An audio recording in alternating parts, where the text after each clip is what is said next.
Welcome into another edition of the JMU Sports News Podcast. I'm Bennett Conlon, joined by Jack Fitzpatrick.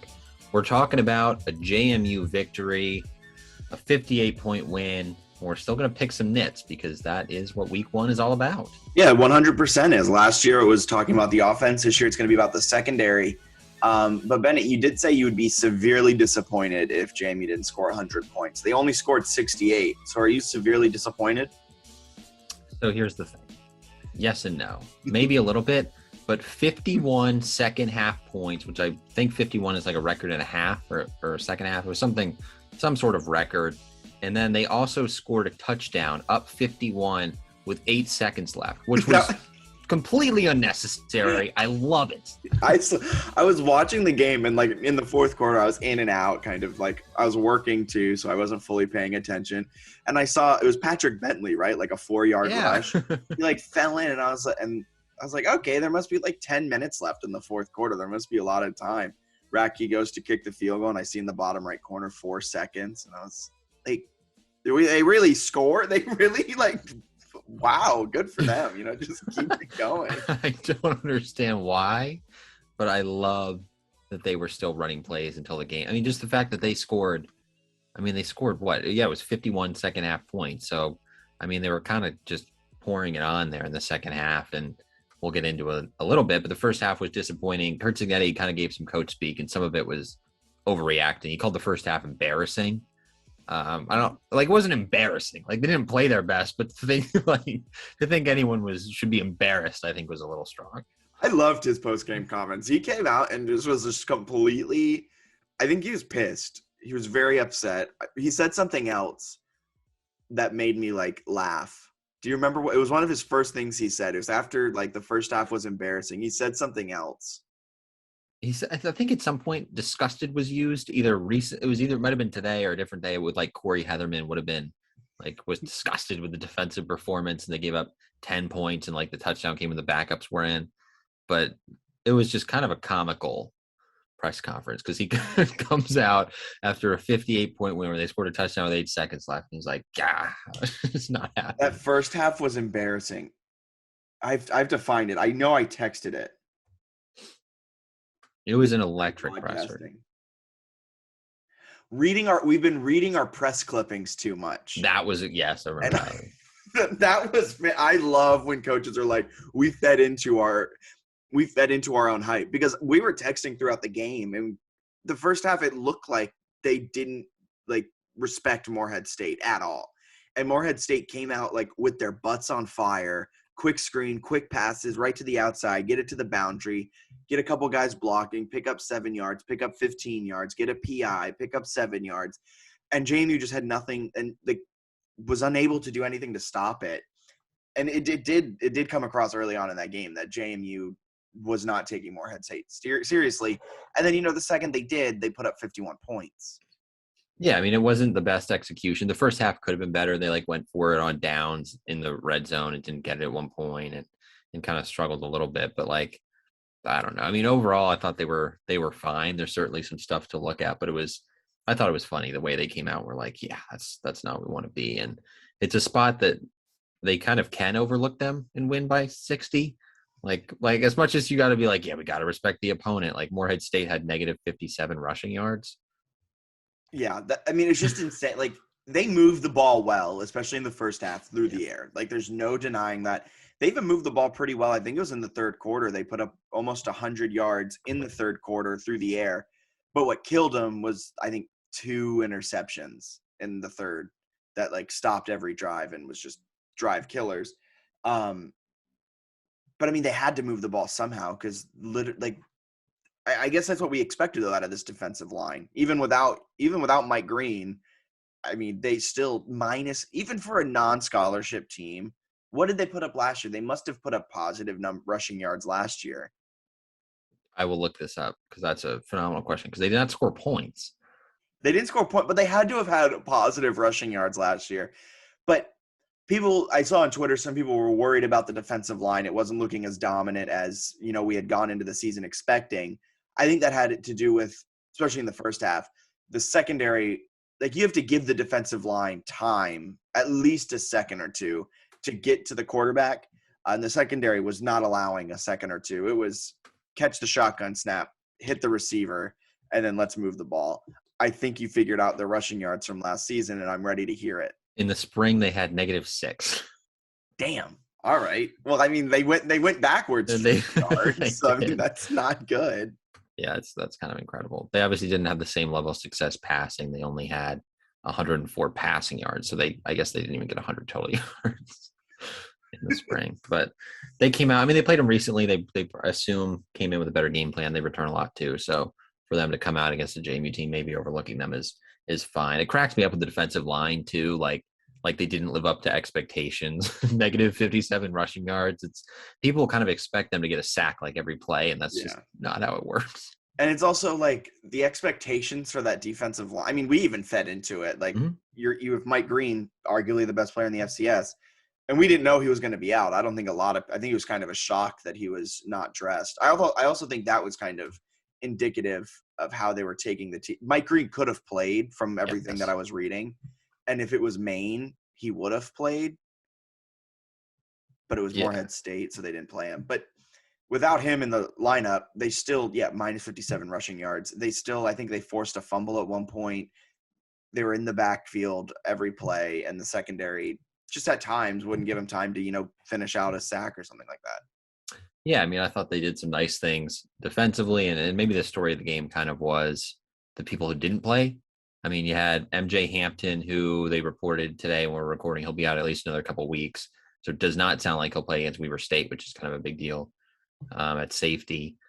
Green should be healthy pretty soon. At Rover, please refer to him. Sorry, at Rover.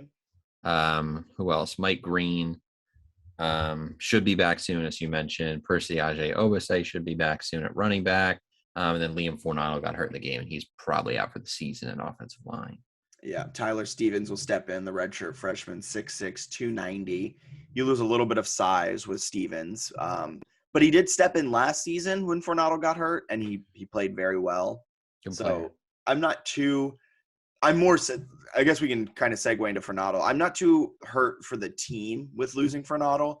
I'm really hurt for Fornato himself. It just sucks that he's a guy who for years has been talked about as an NFL prospect. So then to have him get hurt in the spring and get hurt now, it obviously hurts those chances, and it sucks for him. Yeah, and he came back for this year to put another great year on tape.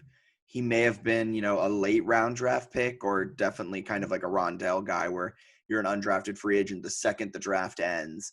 He would have been that type of guy, real shot at making a practice squad, making a 53-man. And now you don't even know if he gets a shot. Injury prone. He's old. Yeah, coming off big time injury. It's a knee injury, which is tough to come back from for an offense, especially a right tackle or a left tackle. I mean, it sucks for Fornato for sure. JMU's offensive line will be fine. It just sucks for him. Yeah, anytime that happens to anyone, it stinks, but especially someone who probably had a decent shot to make a whole bunch of money in the NFL. So hopefully he can get better and maybe find a way to sort of get in front of NFL scouts at some point and still have an opportunity. So that's a tough blow for sure. I mean, that's certainly one of the bigger stories from the game. But yeah, like you were saying, I still think the offensive line is going to be okay, especially because they haven't had him for a while now. Like he played in this game, but he didn't play in the spring. So they kind of know what they're doing. I guess the issue is they also don't have Trueville, Wilson, and Raymond Gillespie this year. So there's a little bit less. They don't have those guys, but they have Tyshawn Watt, the 335-pound monster, Cole Potts, JT Timming, who's an old head, and Nick Kidwell, who's also kind of an older guy. Well, he's a redshirt soft. I mean, everyone's a redshirt, whatever right. So confused. He's a junior.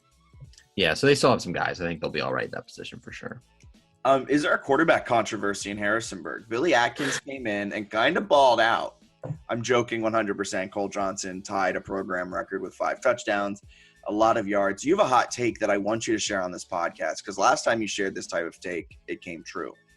It was CAA Offensive Player of the Week. I think he's got a decent chance to win CAA Offensive Player of the Year just because they have so many receivers and so many talented guys that he's going to get the ball to. I feel like the receivers are going to really split stats, but he's going to be maybe the beneficiary of it. And I think if you win the league, it puts you in a pretty big advantage in terms of having a shot to win that award too. Yeah. 19 of 28, 298 yards, 5 touchdowns. targeted Thornton and Antoine Wells a few times. They both accounted for, well, Thornton had 2 touchdowns. Wells had a touchdown. Wells looked really good. Thornton looked Thornton's speed just jumped off the screen. Maybe it's because they're playing Morehead State. And I don't know how much his speed will come into play against Maine. But he is a true speedster. Kevin Curry Jr., I'm just looking down. Scott Bracey, not as big of a game. He had 26 yards, and 22 of them came on 1 catch. Yeah, it's going to be really interesting to see how they like divvy up the catches this year. We kind of talked about how we thought Thornton might have a huge year just because like all the attention on Wells, like we've talked about that before, and kind of feel like that came true a little bit. Obviously it's 1 game, but he was able to get open a lot. Wells, some of his catches came kind of later. His first catch was like a 5-yard touchdown. So use him in the red zone where he's pretty good. And they also have a billion tight ends who are all able to get the ball. They got Painter, Cheatham, and Noah Turner all had a catch in the game. And then Van Horst feels like every time he touches it, great things happen. And JMU has like this rule where he can only touch it 4 times a game.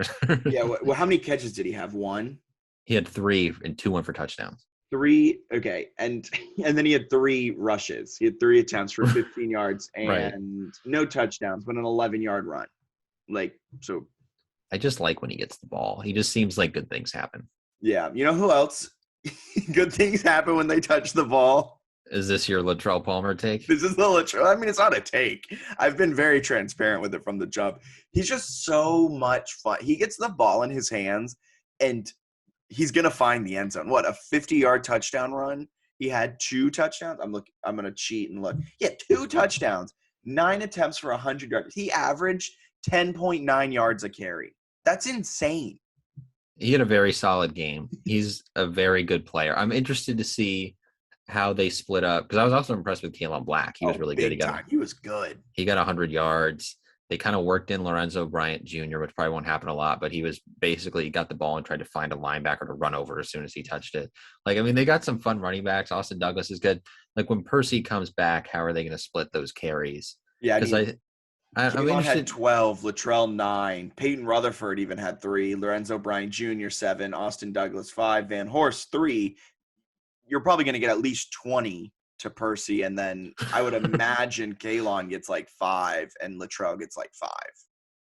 That would make sense. So it's going to be, I'm interested to see kind of the split of everything because this really felt like a glorified preseason scrimmage or something. Like it didn't feel like a game. I don't know. No, not at all. I mean, leading up to it, I forgot. I tuned in at 6:04. I forgot the game was happening, and I looked up and I was like, even though the whole day I'm like 6 o'clock they're gonna play 6, but then when 6 o'clock rolled around, you're like, oh, that's right, they're playing. I mean, the offense was elite. I don't throw around that word a lot, but like they were elite. Yeah, I mean they were really good. Like they seem like they are because Cole, like when Cole throws a good ball, it just looks so nice. Like him throwing an accurate deep ball is very fun to watch. And I thought he was awesome in command of the offense. The receivers are like, we've talked about this before, but they're just really good. Like most teams do not have receivers that are this good, and the running backs are good. So if the offensive line is somewhat competent and healthy, I feel like they're going to score a lot of points. Yeah. It is kind of funny, though, coming into the season. I think we talked about this with Chase. The offensive line was the one position you're like, they can't have injuries because they're so thin. And then the first game, a devastating injury. Not ideal. Not ideal at all. Was there any other injuries that came out of that game? I want to say that was at least the big one. I don't know if there are any others that I noticed. Yeah, outside of just MJ Hampton and Mike Green just not playing. Mike Green will most likely be back. I think he's on the 2 deep for this week. I would expect him and Percy to both suit up. Yeah. I think both of them could have played week 1 against Morehead State. But part of why I got the preseason vibe was like, oh, we're resting our starters. Honestly, I'm very surprised how long Cole went. Cole was in there until like third quarter, like midway through the third quarter. Like they had put up like 20+ points in the third quarter, and Cole was still out there. I think some of it was the anger with the first half, is he really wanted Signetti wanted the guys to get going, but they did big time in the second half, obviously. And I thought the special teams were decent. Like I thought they made some some fine plays and looks like they have some potential there. There's like speed on the kickoff return. I mean, I don't know. There's not a whole lot that I thought was like bad. Although I am really interested to see the secondary against better teams. But we've talked about this offline.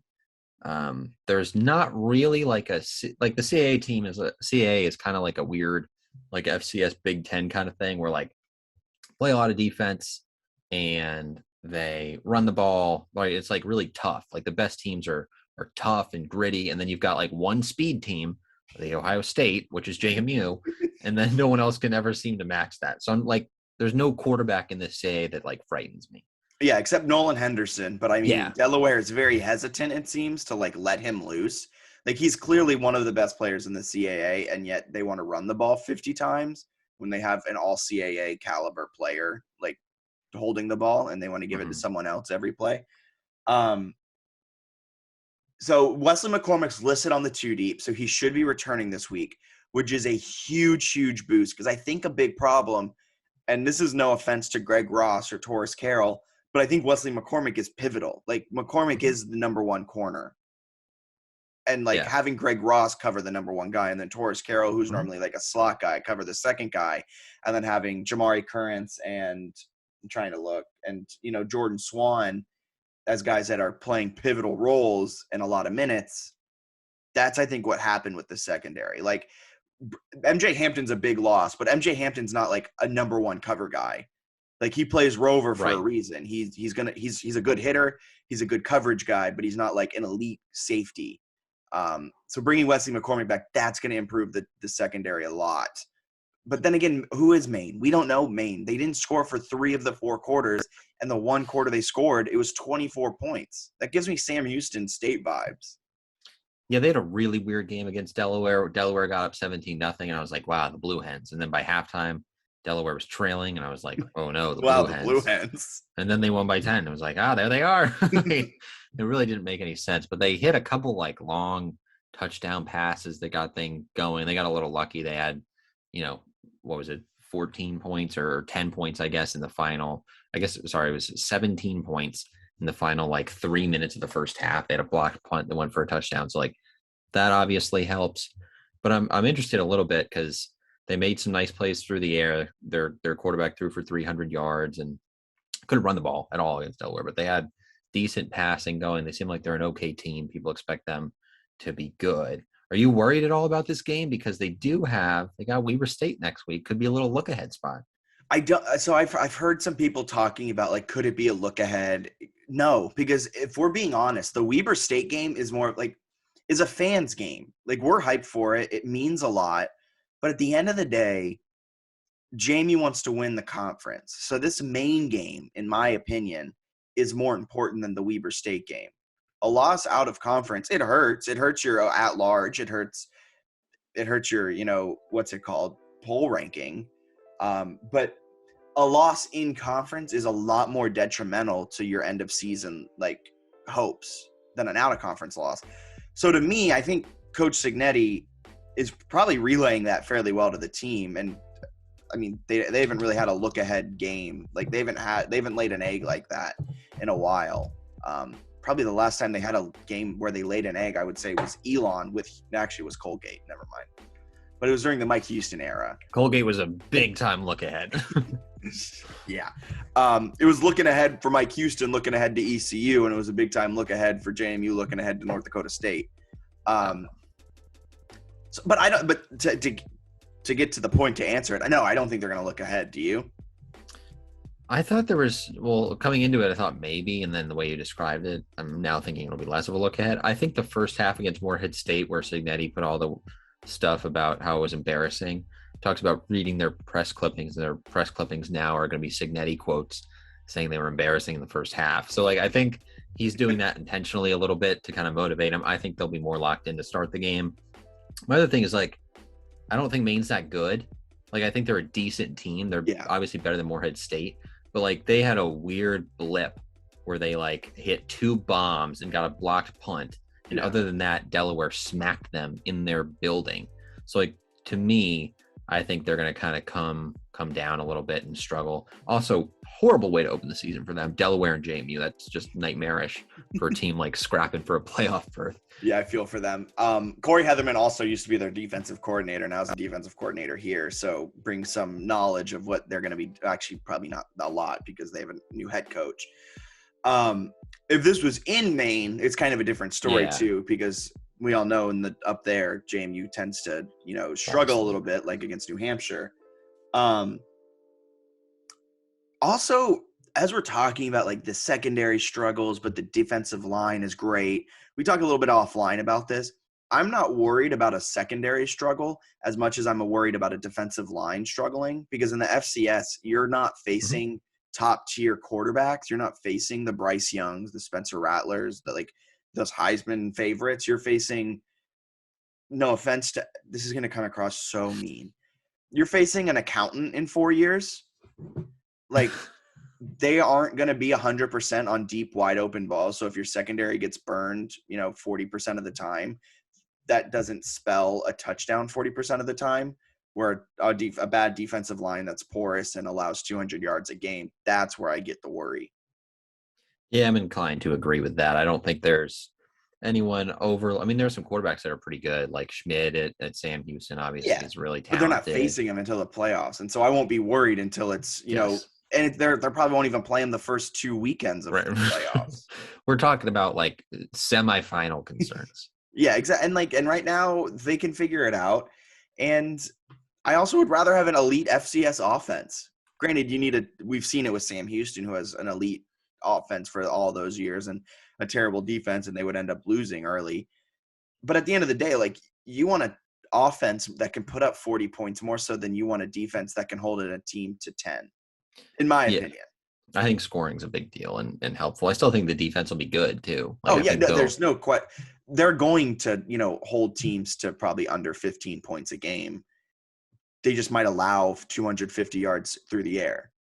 Yeah. So with 3 turnovers. I mean, they're a feast or famine secondary. Like, that's also something. Like, they put up 91. Morehead State put up 91 yards in the third quarter, but they also threw 2 interceptions that halted any drives, and they didn't score. They scored a touchdown in the third, right? I think so, yeah. Yeah, I mean, that's a big thing, right? If you can create turnovers, get the ball back, that's a big deal. So I thought overall it was a pretty solid performance, especially with the way the second half went. So I'm excited to see what they do against Maine. I really am excited for this 6-game stretch. The Maine, Weber State, bye week, New Hampshire, Villanova, Richmond, Delaware. I think it'll be some good tests. And after that, the schedule looks really, really, really, really weak. So interested to see how they do the next couple of weeks. I think Maine will provide a little more of a test, and I think Weber State's going to have a good football team. Weber State didn't start the quarterback that we thought they were going to start. We were wrong. Yeah, they got that redshirt freshman that they're pretty high on, who played decently. They gave Utah a run for a little bit. There was like a weather delay. They took a kickoff back early. Utah is a pretty good team, so they hung in there decently well, I thought. Good for them. Great for them. We got to talk about some of these. We got to at least mention some of those FCS, these like national title contenders who are picking up some big time wins. Montana beat Washington. UC Davis grabbed who did UC Davis? They beat Tulsa, which was like in the AAC championship game a year ago. And look, man, I think if they beat those teams, they need to be number 1. No ifs, ands, or buts. They need to be. And Montana's like 4. Yeah, the polls are fascinating in terms of how people view it. Because I don't know, the year JMU beat Virginia Tech, I don't think they even made the playoffs. So there's a lot more to a season, but some good wins. I was also South Dakota State is legit. They blew out Colorado State, and that quarterback transfer from Samford. Oh my God, the Jackrabbits are awesome. I'm very high on them. I'm so sorry. I just went down a complete rabbit hole where I think our old Dobo, director of basketball operations during the Roe era, is now an assistant coach at Maine for basketball. And it was just he was just staring at me on the front page of their website. That's that adds a little juice to this game, I'd say. Honestly, I mean, this rivalry didn't need more juice, but this gave it to it. Speaking about the Jackrabbits, they are good. They're going to be fun. They might be national championship contenders. They I might think be they better might. than North Dakota I State. think I they don't might be the know. best team in the country, man. They're something. Who else had a good week? Southern Illinois is sneaky good. Keep an eye on them. The Holy Salukis. Cross is sneaky good. Holy.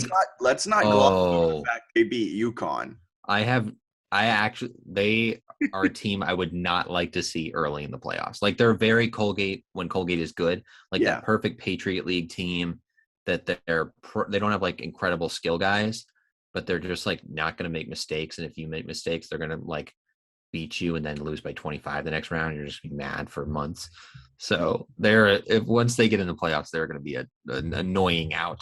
They were running a 2 quarterback system for a bit of the UConn game. Yeah, it was bad. And it was hilarious to watch because one of them was just vastly superior to the other. And like their offense would do nothing for like 2 drives in a row when the other quarter, and then they would bring in, I think his name was like Skolman, or it was like a weird S name. Yes. They would bring him in and then he would just like run the ball. Like he could just rush it, and UConn didn't know how to stop that. I watched a lot of this game because I bet on that game. I bet Holy Cross money line. I was really enjoying myself. But it was UConn's quarterback is terrible. I mean, that guy's going out there just gunslinging. Like he's going to hit 1 or 2 of those, and then like some are going to be interceptions. Some he's just completely oblivious to a rusher coming from behind. Like obvious strip sacks in that game. It was awesome to watch. Holy Cross took advantage of dumb mistakes. They had a defensive line interception where the guy then made a little cutback move and just discarded the quarterback with a 1-arm shove. It was awesome. And it started because the quarterback threw it at his offensive lineman's helmet, and then it just bounced into and there was a screen pass earlier in the game where you see the defensive lineman just completely shed off his block and is just running at the quarterback, and the quarterback locks eyes with him and just guns it at his chest. And then the defensive lineman should have caught it. Like, I know he's a defensive lineman, but it's just, how does the quarterback see that and go, you know what I'm going to do? Throw it right at him. One of the worst games I've ever seen in my life. At one point, a UConn coach was yelling at his team, tried to fire him up, and then he put his hand up in the air for them to all like huddle up with him and break it, and no one did. Saw that on Twitter. It was one of the best things I've ever seen. Randy Edsall then, after the game, like a day or two later, announced he's going to retire at the end of the season, then changes it shortly after that. He's out now at UConn. So his final UConn game. Wait, really? I didn't see that update. I just saw that he was what? He changed his mind, which I imagine was UConn being like, why don't you just go? And he's gone. So the last game of the Randy Edsall era was a just absolutely embarrassing loss on a beautiful day in Connecticut. The last 2 losses were embarrassing. I know Fresno State's like a sneaky good team, but like they got UConn thrown off the field. They were just tossed aside. UConn would be a bottom tier CAA team. Like they stink. They'd be a bottom tier FCS team. They lost to a horrible. Patriot League team, which like at home. They're and you have more scholarships. You have like 20 more scholarships than them. They're so bad. It's really honestly impressive. But no, I was impressed by the FCS overall. Had some good wins. I'm excited to see this year develop. I'm getting more and more excited about the schedule. I think the Weber State matchup is cool. I think the playoffs have a chance to be really fun because I think it'll be up in the air this year. It normally feels like it's like JMU, North Dakota State. Now I feel like you've got Sam Houston, South Dakota State, North Dakota State, JMU. You can throw Delaware in if you want. I won't. Southern Illinois. Like, you got some teams. If you're throwing Southern Illinois in there, you have to throw Delaware in there. I think if you look at I'm missing someone at like 3. What? No, maybe I'm not. Those are the teams. I feel like I'm missing someone who's a contender. Well, the stats perform. FCS top 25 came out yesterday. JMU is 3rd. They received 2 first place votes. Montana's there at 4. Montana, they're good too. But it's Sam Houston, South Dakota State, both contenders. JMU, Montana, after Montana took down Washington. Those are both contenders. North Dakota State, always a contender. So the top 5 legitimately could win the national championship. And then you have Delaware, Eastern Washington, Southern Illinois, Weber at 10, and just like a few solid teams around there. Like teams that if everything broke their way, could win it, but like wouldn't be able to win it on their own. I wish there was a little more juice on the East Coast. I'll say that. That's pretty western half of the U.S. heavy. I don't know, man. You got Villanova, you got Richmond, you got UConn, you got Holy Cross. I mean, these are like the UConn. goats of Yeah. FCS football. Just yeah, I guess you got Delaware that'll maybe lurk around for a little bit. We'll see. Delaware's going to be a contender. Delaware's going to be a top 6 seed. You think so? When it's all said and done, I think the Valley's going to get just absolutely sucked off by the committee. When do they not? Richmond is right now number 25. Richmond is going to miss the playoffs after losing one game, and that one game is going to be to JMU, and a 4-loss Missouri Valley team is going to make it. I'm excited for October 14th. That is 2 days before the Richmond game, when we will hear stories about how Joe Mancuso is actually a little bit of a threat, and then he's going to throw for 137 yards and 2 picks and not do anything.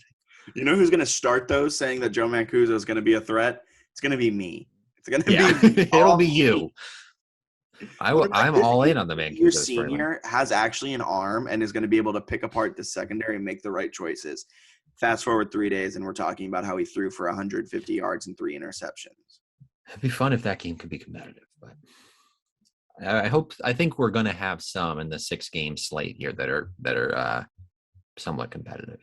So do you think this Maine game is going to be competitive? What do you think JMU needs to do to keep it competitive? I mean, not keep it competitive because they're clearly, what does Maine need to do to keep it competitive? And do you see any weaknesses in JMU that Maine can exploit? I think they could probably test the secondary a little bit, maybe get some penalties or hit some deep shots. So I would try to stretch the field. I mean, they ran for 48 yards against Delaware and averaged 2 yards a carry. So I can't imagine they're going to do a lot against JMU's front.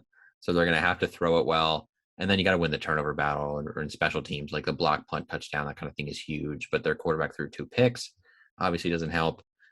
I don't think it'll be all that competitive, but their, I guess, path to being competitive is kind of the Stony Brook model from a couple of years ago when they murdered JMU with play action and just hit them over the middle with a bunch of chunk plays. Yeah, I like our linebackers this year that won't hopefully bite on, every single one of those play. That game was brutal to watch. Yeah. It really was. Well, I agree. I think JMU wins by at least 2 touchdowns. I think Maine might keep it close in the first half. It might be like 14-7, 21-14, something like that, going into the halftime, and then they're just going to clamp down. It is JMU's feast or famine. So it's on the secondary. So there may be 4 drives in a row where they're moving the ball. Might not end in a touchdown, but they may move the ball past the 50-yard line, have some threats, and then all of a sudden there might be 2 drives in a row that end in picks. And then all of a sudden the momentum's with JMU and they're up 3 scores. So yeah, we haven't played Maine in a while. Didn't play them since 2017. That was one of the few JMU games I went to as a fan.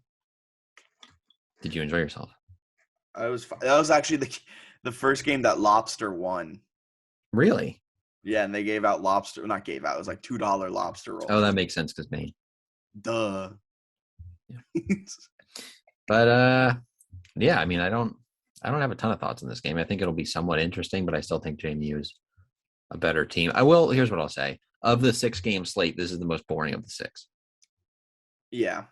So let's just hope JMU doesn't look ahead. I don't think they will because a conference game is extremely important. But let's just hope they don't look ahead. You got anything else you want to say? Pick them? Yeah, you are winning by 1 game. And I would let the record reflect. I went 9-1. My 1 game was really just a pick with the heart, throw away. We were probably losing that game.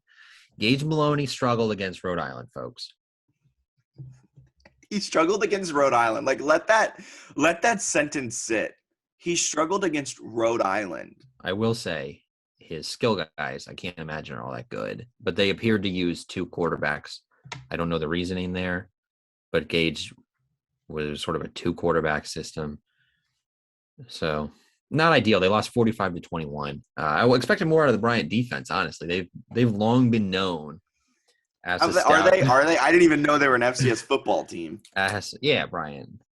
They've long been known as a good defensive program, okay. So I was shocked by that result. You know what really shocked me? Was it that the undercuffler stunk? No, I knew that one. Knew that going into it. He's a bad quarterback. William and Mary's offense is just non-existent. I will say Hollis Mathis didn't play at all against Virginia, and that running back is out. So they used I think a true freshman quarterback, and that was not working. So they need Mathis back desperately to be somewhat competitive. Also, Elon almost pulled off the win over Wofford. Almost pull off a win over a team like they probably should be at home. But I nailed that pick.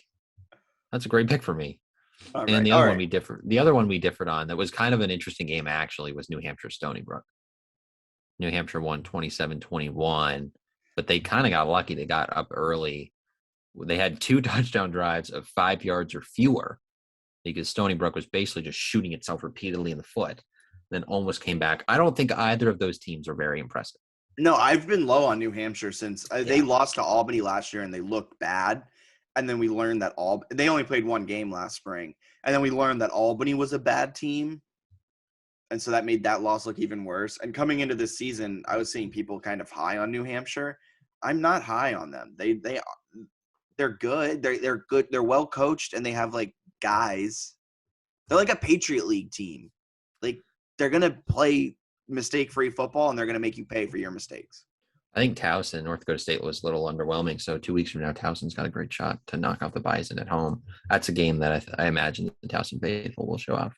I will say North Dakota State winning 28-6 was surprising because I thought they would beat Albany more.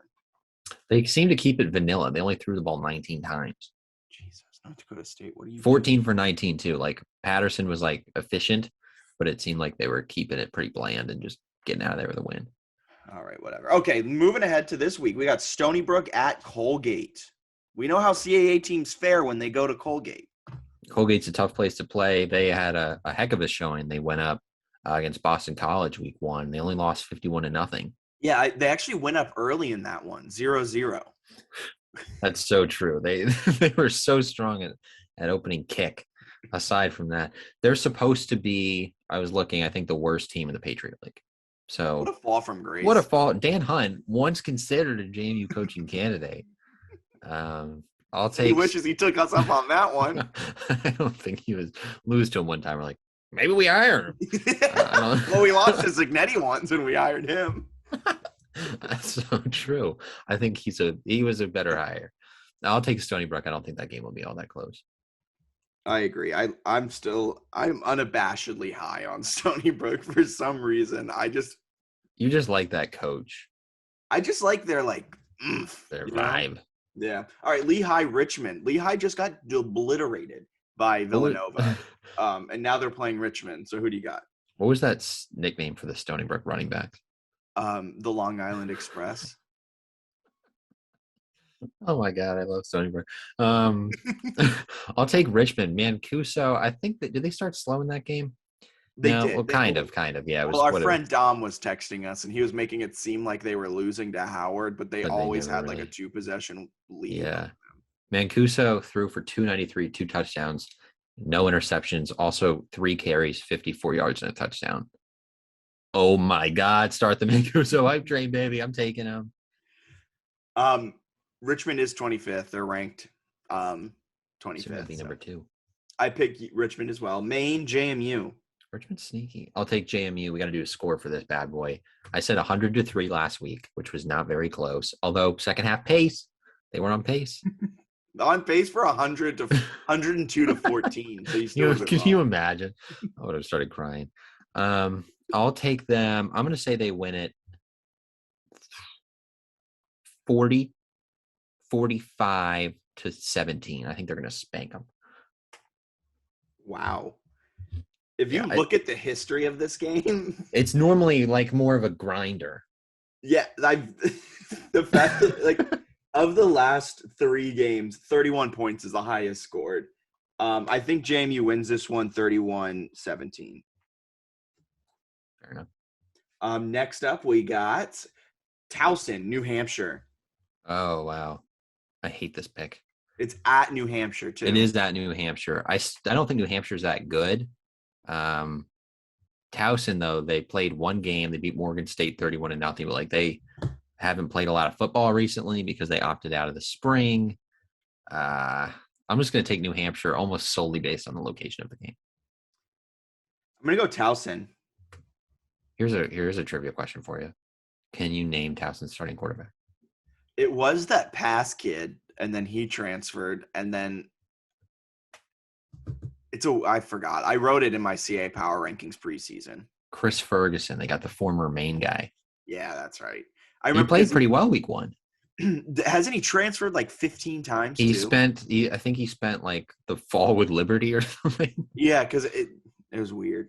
And then he's back, yeah. But they didn't run the ball that well, which has me a little concerned. So I'll take New Hampshire. Yeah, I'm just really low on New Hampshire. Lafayette, William & Mary. You don't know where Lafayette sits on Patriot League train. I do know that William & Mary's not great. Hollis Mathis, don't know where he's at health-wise. I'm still going to say William & Mary wins. I think Mike London will have them kind of improving. And I think playing a team that is not Virginia and is Lafayette will be kind of a nice change of pace for them. I'm going to go William & Mary too. If Hollis Mathis plays, I think it might be I'm really high on Hollis Mathis. He's really good. I think they're going to win it handily. I don't know how good Lafayette is. But they're not Holy Cross, so they can't be elite. Yeah. All right. Bucknell, Villanova. Villanova should win this game comfortably. I agree. St. Francis, Delaware. That's a great question. This was a tough playoff game. Oh, this was the one they had in the play. No, that was Sacred Heart, wasn't it? Or was it St. Francis? I honestly don't remember. It was let me just stall. I might be Sacred Heart might have been it, actually. I just get all those like I'm now also confused. I like to think that it was this game, though. I think you were right, though. I think it was Sacred Heart. Well, I'm going to pretend it was.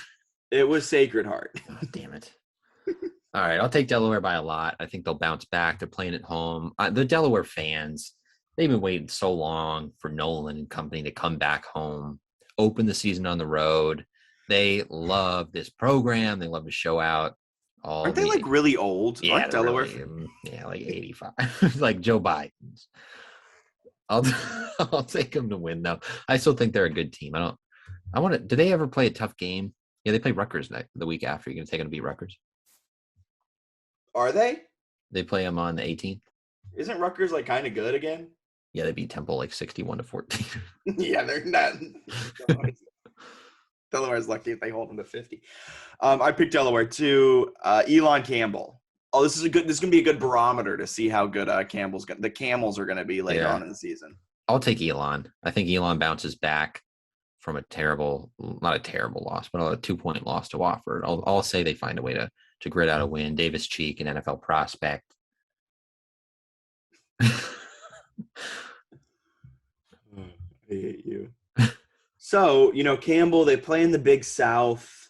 They're kind of, that classic. You're absolutely looking up how good Campbell's supposed to be. This is a stall tactic. And, they already lost. Campbell, and then just names their conference affiliation. They already lost, 48-7 Liberty last year. They didn't win a single game in the spring. With that being said, I, too, am going to go Elon. Yikes. That's not a great game. The state of North Carolina is going to be very excited for that one. Rhode Island at Albany. The last game of the weekend is a conference game. It's at Albany. It's the Undercuffler. It's the Smith man. Who do you got? Oh, I don't even know this. The Hill man. Oh yeah, they have what is it? Taysom Hill. So, didn't he play well in the first game against Bryant? I think he did. His stats look pretty good from what I was. He's a good quarterback. Yeah, I'll take them to win. You've told me they're good, so I will believe you, and I will take them to beat an Albany team that I don't think is very. Yeah, Taysom Hill absolutely lit up. Yeah, he lit up Bryant. Yeah, so this is the long game. I've actually been hyping up Rhode Island for this exact moment. Really? No, I'm going Rhode Island. What if I did? And I was like, that would have been kind of hilarious. Yeah, so that's it. You're 9-1. I'm 8-2. Really strong start. What are our differences? Is it only one? It was the Wofford Elon game. No, this week. Oh. Towson, New Hampshire? One. Which one was it? Towson, New Hampshire, I think, right? Yeah, you got the guys who are too scared to play football, and I got the boys who suit up every week. Except they didn't last year. They left after one game. I totally forgot. Might as well. This is a battle. This is a battle of teams that opted out for safety reasons. This is a battle of quitters. Let's just call it what it is. That's one way to word it. Here's a question for you. Just a little look ahead. Do you think Stony Brook will upset Oregon in week 3? No. I want more time. Oh, wow. The slate in week 3 is comical. JMU's got the Weber State game, which would be awesome. North Dakota State plays Towson. Stony Brook has to play Oregon. Delaware plays Rutgers. Elon plays Appalachian State. Got Albany going to Syracuse. Those are some big ol' L's. Also, can we talk about how the FCS media is hyping up the wins this last week, but completely forgetting that they also lost to 2 D2 schools? Kind of amazing. God. I love the FCS. We got to hit a little Olympic sport roundup. Yes, we do. I haven't paid enough attention. Women's soccer had a really challenging schedule, so they've played like 6 ACC teams. They are 1-4, with 3 of the losses coming to ACC teams, so that's not ideal. But once the schedule gets better, I think they'll have a chance to be pretty good. Yeah, JMU Field Hockey, number 24 in the coaches poll. They're pretty good. Took a loss to Old Dominion, but other than that, they've looked pretty solid. Old Dominion's a good team, though, right? That's a very good team, yeah. Yeah.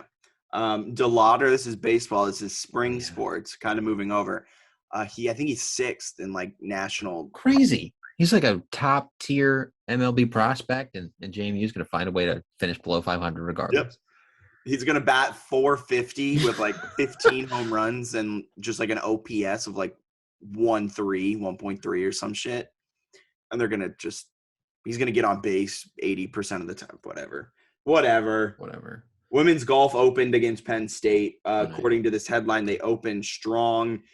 Bennett's high on the women's golf team. Oh, yeah. I forgot about how high I am on them. JMU, notes from the course, they set a new program record for 36-hole scoring. Really? They combined for +4. They shot a 580 +4 on the which beat out the previous record, which was a 581. Keep grinding, kids. The second round was -3, was the second best round ever posted by a JMU team.